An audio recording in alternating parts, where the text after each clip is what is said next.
Welcome to the Making Schools Work podcast, a podcast for everyone in education.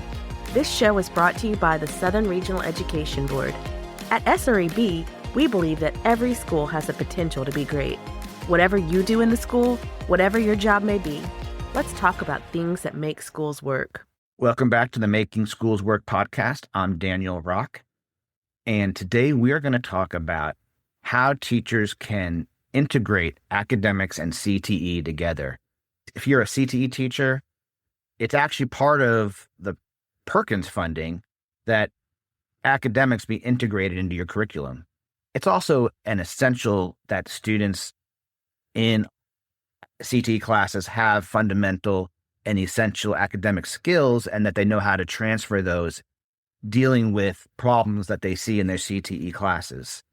And vice versa, it's important that students understand how they're going to apply what they learn in a math, science, social studies, ELA class, Spanish class, into the world, into a career, and how different careers use these. To help us think through this and get some practical ideas, we're going to talk to Deb Cullen. How are you today, Deb? I'm very well, Dean. How are you? Deborah is one of our instructional coaches at SREB who works extensively with both CTE and academic teachers. And she's recently been working with teachers who are new to the profession, who are maybe in industry and are now becoming teachers. Before we start, Deb, I'd like you to tell us a little bit about Teach to Lead and what that is and what that program looks like, just as because that's going to give an idea of some of the topics we're going to talk about today. Absolutely. It's a passion that has lit fire under me again. Not that I had lost it before, but I really love this. Through the Teaching to Lead initiative that we have at SREB, I work with CTE teachers and ELA and humanities teachers.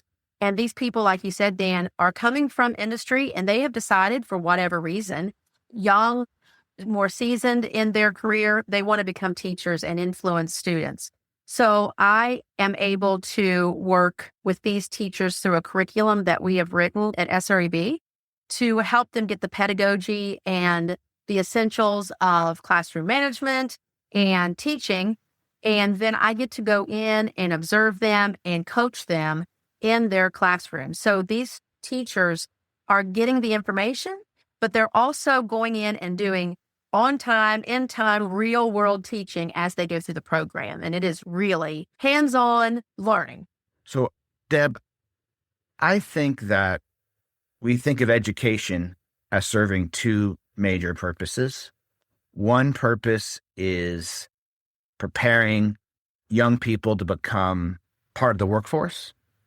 Mm-hmm. And another is to instill in young people certain core knowledge, certain core facts and content that we believe are important for functioning in society, and a certain baseline of skills that we need. Tell me what you think about that in terms of like what you see the purpose of education is in terms of what kids need to learn in school, because that's going to set the context of what we're going to talk about today. Sure. Education has changed over the years, but there's always been a purpose. Schools originally functioned so that students could learn how to read the Bible a long time ago and to function in that situation. And over the years, schools continue to do that very thing. Whatever the needs of society are, you go into an agrarian society, and then you go into an industrial society, and then you get into basic knowledge of careers. We're always trying to prepare kids to be able to function in the world that we're currently living. And I think that even in my lifetime, that I went to school in the 70s and 80s and graduated in 1990 from high school, it was based more on a knowledge base. There were things of knowledge that we needed to understand and in order to be able to function. And then we've stepped into a world where now that knowledge is at the tips of our fingers. And so I think that we are now getting into a world where we are more utilizing education to help students apply that information so that they can be a functional person in this world. I'm going to share some statistics with you. And I just want to get your impression. right? What you think about this and how this resonates with you in the work that you do. Because you specifically have a real grounding in both worlds, career tech, because you worked at a career tech school Yes. many years, and you are also a English teacher. Yes. And you've coached teachers to be great career tech teachers, and you've coached teachers to be great academic teachers. So you have a real vision of both of these worlds. The Georgetown Center for Education in the Workforce projects 72% of U.S. jobs will require a post-secondary education or training in 2031. I'm going to give you another piece of data. Sure. So 72% of jobs require some post-secondary education, not necessarily college, right, but some kind of training. To the World Economic Forum's Future of Jobs Report, 2025, analytical thinking is identified as the top core skill, with 7 in 10 companies saying it's essential. Analytical thinking is essential. 7 in 10 companies. Last data I want you to reflect on. The U.S. Program for International Assessment of Adult Competencies, also called PIAC, shows that increases from 2017 to 2023 in adults at the lowest proficiency levels. Literacy rose from 19 to 28. That's 28% of people at the lowest levels of literacy. And people at the lowest level of numeracy went from 29% to 34%. And people at the lowest level of adaptive problem solving is at 32%. We've got percent of jobs requiring post-secondary education, 7 in 10 companies saying analytical thinking is required, and at the lowest level of adaptive problem solving, 32%, 28% at lowest level of literacy. From the perspective of somebody who is entrenched in preparing teachers for CTE and academic teaching, what does that data resonate with in your mind? I'm not surprised by that data at all. I think that is spot on with what I see in my own children. I have a 20-year-old and I have 2 teenagers. And just thinking about the changes in our lifetime, think about the last even 20 years of education. When I was younger, I couldn't just go to some device and look up a piece of information. I really had to work through problem solving to figure out how to find that information first, let alone apply it. And so by looking that up and figuring out my own way, that was my problem solving. That was my analyzing. That was my critical thinking. And we flash forward now, we've been through a pandemic and we've been through online learning and we have access to devices in our hands and we have access to artificial intelligence. We're switching. So I think that we're in the middle of things switching to helping kids understand that the information is already there and helping teachers understand that too. The information is already there. Now our next step in education is teaching the kids how to find that information that applies to that critical piece of information or a problem and helping them to use it. So I think that we don't necessarily have to read so much, that we have all these access to, and I like online books and I like things like that. And I like videos. I think they're powerful. I think when you're talking about the literacy rates, I think that we are just getting used to utilizing the things that are at our fingertips. The post-secondary thing, I think absolutely that we have to have more post-secondary. And once again, like you said, not necessarily college, but there has to be some training and certification because most of the jobs that are high wage, high paying right now are ones that are high skilled. Let me ask you a question. Did you say that you don't need to read as much? No, I've said that we do. I think that the average person doesn't rely solely on reading to find information, I guess is what I'm trying to say. We have access to so many different avenues of text that don't necessarily require reading. We can listen to things, we can watch things. So I think that the average person to go and get information for something are not requiring on the reading portion of it as much. Do you think CTE teachers are asking students to read a lot right now in their classes? Do you think when you go out into classes, do you feel like that's something that they are increasing, decreasing, not doing enough? Like, where do you see reading? Because what you're saying is important, which is how we get information has changed. Yes. But we don't want a consequence of that we have a bunch of non-readers in the world. Absolutely, because we're seeing a decline in the Right. average literacy rates of people. So I'm curious, like, what are you seeing in terms of how teachers are, specifically CTE teachers, but maybe teachers in general. Mhm. But in CTE, you need to collect information in order to do something. How do you see that playing out in their classes? I think that first and foremost, especially with literacy, we have a misunderstanding of what literacy is. Generally, when people hear the word literacy, they're like, I don't want to teach, my kids don't need to read Shakespeare. It's not literature, it's literacy. And literacy simply is how our students take in information through reading and observing and listening, and then how they put that out through writing and speaking. So it is that misunderstanding first and foremost. It's not that we have academics and reading and math and science in CTE. It's how do we help students navigate the literacy in math and science that's already present in CTE. So in general, in a career and technical education field, in nursing, in cosmetology, in all these different career fields, the textbooks are generally on a 14th grade level. It's very high. Those informational texts are very high level. And sometimes maybe the teachers themselves aren't comfortable with that level of information. So I think that they have it there. I think that they have students looking in textbooks and looking in manuals and things like that.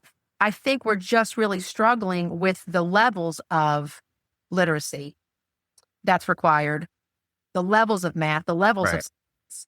I think it's more about helping them learn how to navigate through it with academic literacy, math, and science strategies. So the literacy that teachers want to teach in their CTE classes is already there. It's not something they necessarily have to go find. You do not have to go find it. It is already present. It's already present. It's not, and once again, like I said, it's not that when we talk about embedded academics, that doesn't mean we go into a class that has a low level of math already present and put more math in. That's not what embedded academics is. Embedded academics is taking the math and science and literacy that's already present in learning about that area, learning about that job, and utilizing what's already there in a way that enhances them taking in that information and being able to put it back out to be at the top of their performance. But you have to think about what type of math, literacy, science think in my content. Absolutely. And try to figure that out. I think that's why it's been such one of my favorite movements in CTE and academics is having those embedded academic coaches in the CTE centers. I think that's one of the things that I see more than anything in CTE centers now is that there are full-time people working in the CTE centers. They may be instructional coaches. They may be embedded English and math teachers. So that was my job when I went to work at a CTE center. I was an embedded English teacher. Right. And you got to go in the programs and work with the literacy that was already there, the reading and writing and speaking that was already there, and just help the teacher and the students understand how to interact with text. How do you go into this text, whether it is a video, whether it is a book, whether it is an article? How do you go in it and find what you need and utilize it? Do you ever see CTE teachers collaborating with academic teachers on projects or assignments or things? Is that something that you ever have helped with or seen a teacher do? Absolutely. That is one of the things that we've done a lot of work in some of our partner states with SREB. We've done a lot of work with embedded academics. And one of the things that we always encourage is for the CTE teacher to match up with an academic teacher. Right. So we look at their programs and we say, you know what, you have a lot of literacy in your program. You have a lot of math. You have a lot of science. Let's match you up with an academic teacher. And it's not only to support that CTE teacher with the academics, it's also to help the academic teachers see the level of academics that are already present in CTE to help the academic teachers start utilizing maybe scenarios or examples from real world things too, so that students can see the reason why they have to learn. I remember being a teacher, and I know that every teacher is going to be nodding their head as they listen to this, but you have consistently kids who ask, why do I have to learn this? And so when you utilize the embedded academics, then that answer is there. This is why we have to learn this. The students are thinking about the truck they want and the home they want and where they want to live. Let's help them understand that the reason you're learning this in English class, in math class, in science class, in social studies class is because you're going to be able to use that information down the line to help you get that lifestyle that you want to have. Do you have any practical tips for people who have programs, whether you're leading the program or you're teaching the program, and you're like, man, if only we could get these teachers talking to each other, Yes. right? If only we could get the kids, the teachers in the ELA program to talk to the teacher in the business program, because they could use these skills, right? They could use these writing skills.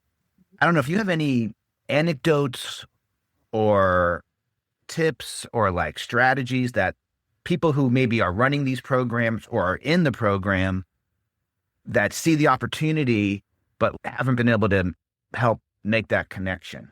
Yeah, Dan, I do. I think one, it starts out with having, and this is going to be more for the administrators that might be listening with this. Yeah. One is having some combined professional development sessions that include CTE teachers and academic teachers working together. Right. I think that a lot of times we are scrambling on our PD days and things like that, and we have everybody in the same room. But a lot of times I hear from CTE teachers that the PD doesn't really apply to them. Right. So I think that's one of the main first steps is that we erase the line between academic teachers and CTE teachers and make them comfortable talking with one another. So I think facilitating conversations between those people first is the most important thing that we do. Also for administrators, I know scheduling can be very difficult, but really trying to hone in on allowing certain CTE teachers and academic teachers to have like planning periods where they would have the opportunity to come together and create some different lessons that they might use.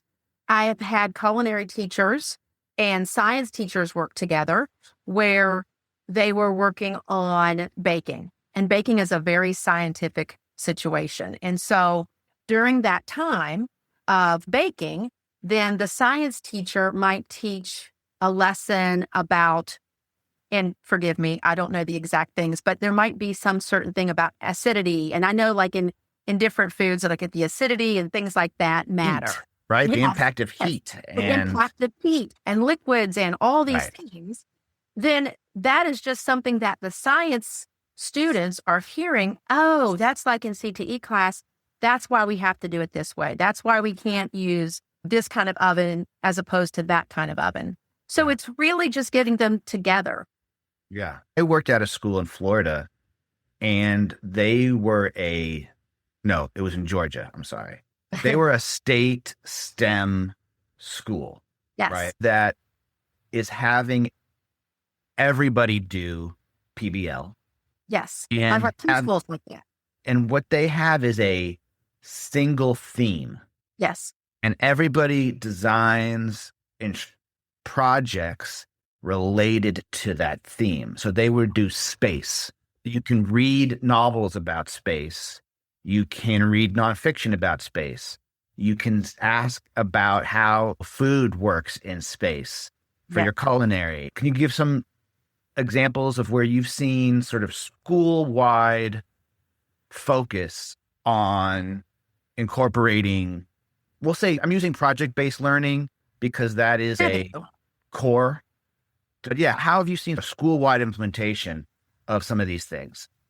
I have a school that I have worked with for 4 years now that would be the epitome of what you're talking about. It's a school in Georgia as well.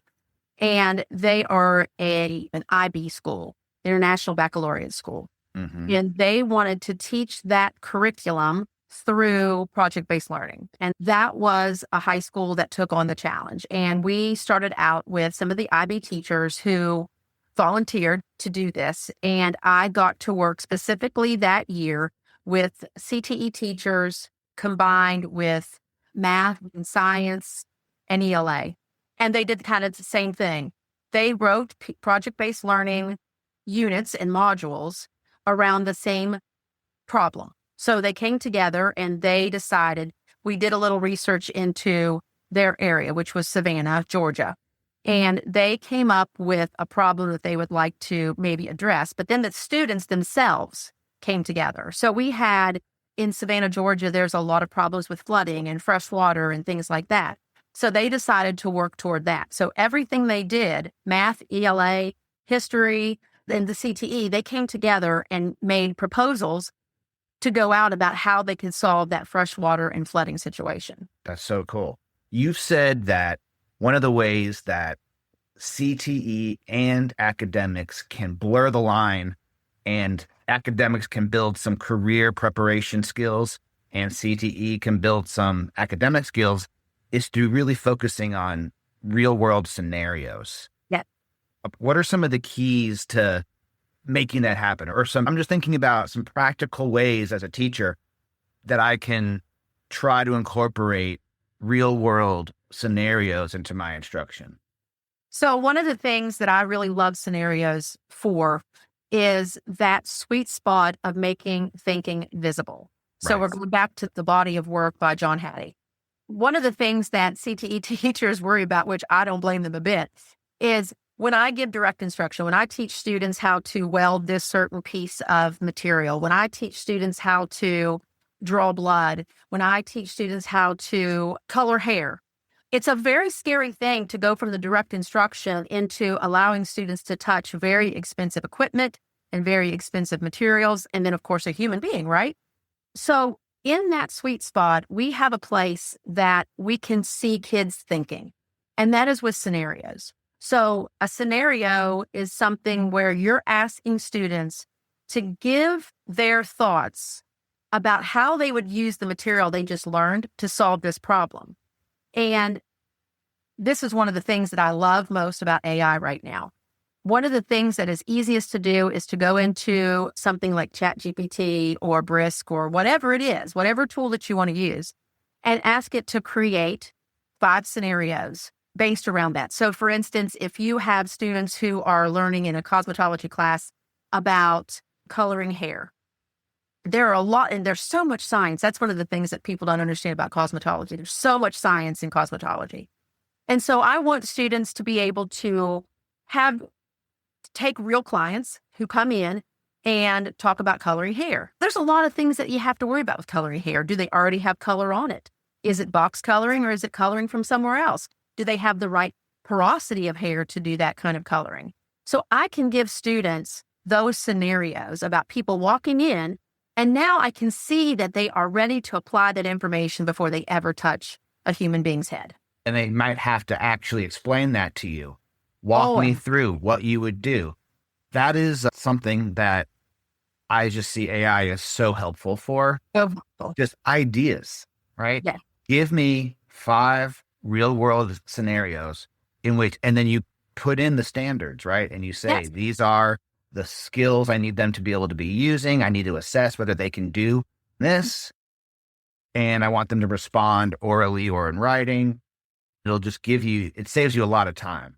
It really does. And one of the things about using AI is that the more specific you are, the better scenarios it's going to give you. And one of the secrets of using AI more effectively is giving AI a role.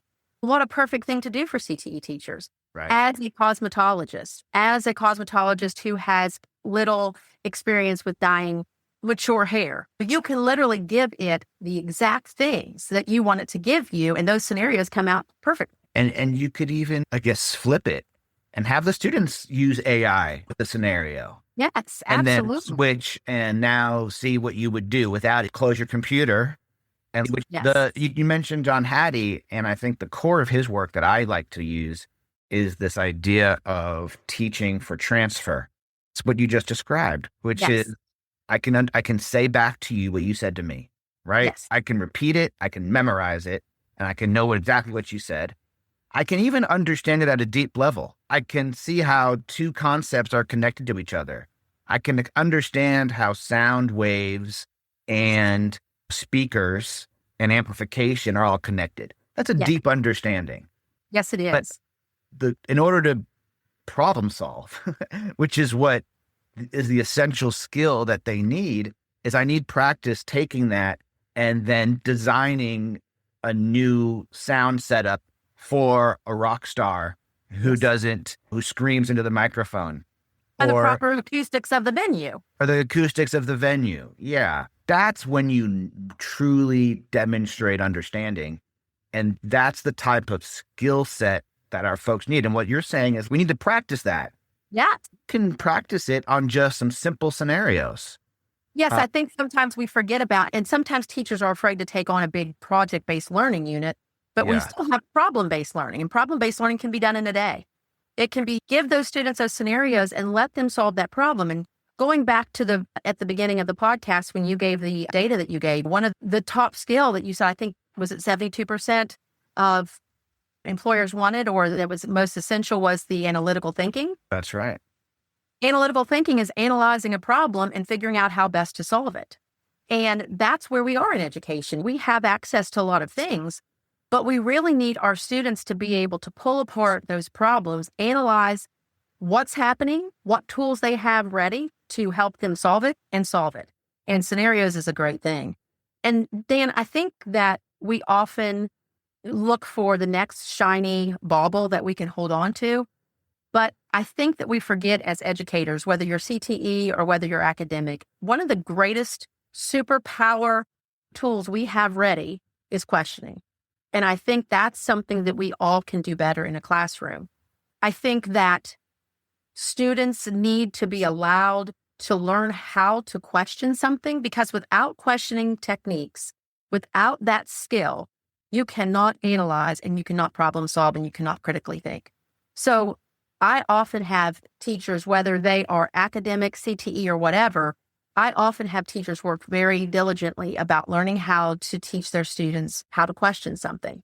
And strategies like a cue chart, a questioning chart that you can look up on Google anytime, that shows you how to take questions from the knowledge level to a predictive level or a creative level. Also, the question formulation technique, giving students something to focus on and ask questions. That helps us create that classroom and that culture of questioning that students feel safe in. And that really leads to them being able to analyze and problem solve. I have a quote that I have to find. Okay. I'm going to sound so smart when I say this, though. So get ready. I don't have the quote I wanted, but I'll just try this.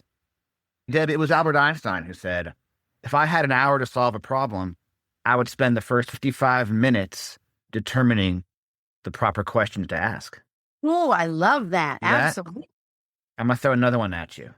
Peter Drucker, I don't know who that is, but Peter Drucker said, the right question is usually more important than the right answer. It absolutely is. I love that. And that's why I say we don't have to have anything fancy. Questioning is how we find things out. It's how we find resources to utilize. It's how we move to the next step of our education.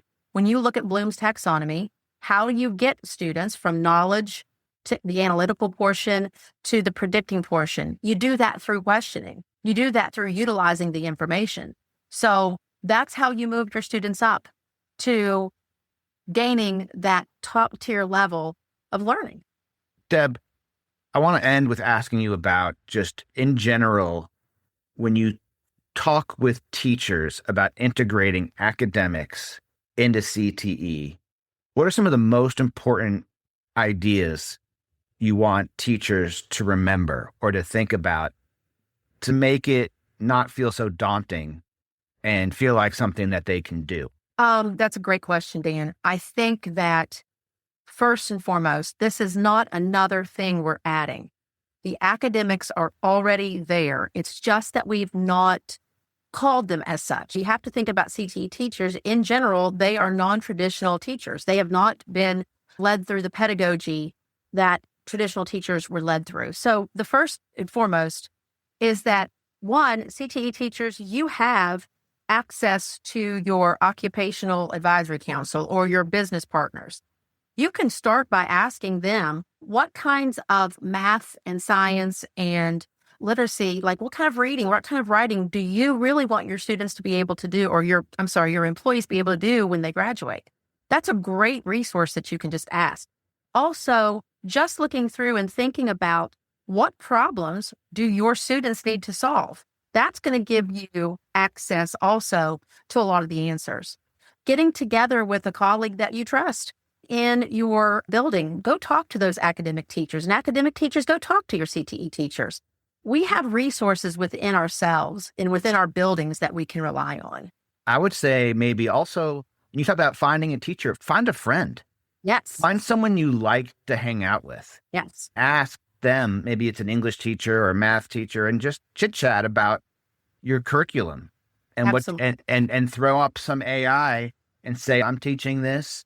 Give us some ideas about what we can do, and use that third thought partner as like the three of you sit around and think about how you guys, because you guys like each other, you hang out, you laugh. Let's try to make a project. Absolutely. And don't reinvent the wheel. There are projects, there are lesson plans that are already out there, already created by academic and CTE teachers together that you can look for inspiration. One of the things we say about AI at SREB, it is AI generated, human enhanced. So find things and change them to work for how you need, for your students, for your teaching style. Things are already made out there. I don't want this to feel like a daunting thing. There are things that we can already use. And when you go, Dan, I think when you said go find a friend, we all like to talk about what we teach. We want to talk about those things. So getting together and just listening to one another, you're going to find that moment of aha. And really also remember, we're teaching from our standards. Find a standard of a CTE program, and then go to your English teacher and find a standard that works with that. Go to your math teacher and find a standard that works with that. I know as a former English teacher, one of our main standards is utilizing and reading informational texts. CTE is full of informational text. So let's work together to help our students work on that informational text. It's one of the things that students hate to work on most, is that they hate reading informational text. But if they realize through that career and technical education teacher that reading that informational text can get me to a job and to a salary I want, then suddenly it becomes a little more interesting to read that informational text. And I'm going to end by asking our schools not to sleep on our arts teachers. I was a drama student in a performing arts school in Miami when I was in high school. And we would read plays and analyze them and have to write about them. We would be required to do tech, in which we would have to build sets and use their carpentry skills and use your lighting and skills like that. So much math and science in that as well. There's a lot of, maybe not science, but there's definitely math in it. There's also, when you think about our soft skills, presenting in theater, kids are learning how to present and stand and project. Well, those are also skills that they're learning in other classes in terms of giving presentations and taught a class. Those are common off skills that are important. Putting on a show is problem solving over and over again. Yes, it is. I love that. My daughter is a huge theater person right now, and she wants to go into architecture. But the skills that she's learning right now in her theater class really going to help her in that job field. Our colleague, Jason Adair's daughter, was a stage manager at her school. Yes. Stage managing is project management. Yes, it is. It is pure project management, getting people where they need to be, when they need to be there, on time, making sure it's at the right quality. So there's a lot of skills that are both academic and career in the arts. We could have a whole podcast on it. We absolutely could. I think as you're talking about that, I think of how many kids in culinary could go into some of those kinds of things. Starting a business. Yes. And right now, no, but this generation now, Generation Z, they are not the kind of people that, like when I grew up and you want to find one job and stay with that job forever. They are entrepreneurial people. They want to start their own job, their own companies and their own businesses. And so a lot of that is what our students are currently looking into. Right. That's another thing that's super important for teachers to understand too, is the differences between generations now, because it's faster than it ever has been before, but also the nuances of how students learn and why they need to learn that is much different than when I was in school. Yeah. And understanding what the workforce requires and how it's changing and how it's going to change. Yes. The world that we graduate into today will not be the world that they're working in 10 years from now. 100%. So what does that mean? Big questions. Yes, big questions. Big questions. We're out of time. But thank you, Deb. This has been a great conversation. I've learned a lot about how we can build in real-world scenarios, build in questioning, build in cross-curricular collaboration among teachers and students. These are all great ideas. Thank you, Ashley Shaw, for producing this. And we look forward to seeing you all next time on the Making Schools Work podcast. Thank you for having me. Thank you for listening to this episode brought to you by the Southern Regional Education Board. SREB is a nonprofit dedicated to improving education from pre-K all the way to PhD and into the workforce.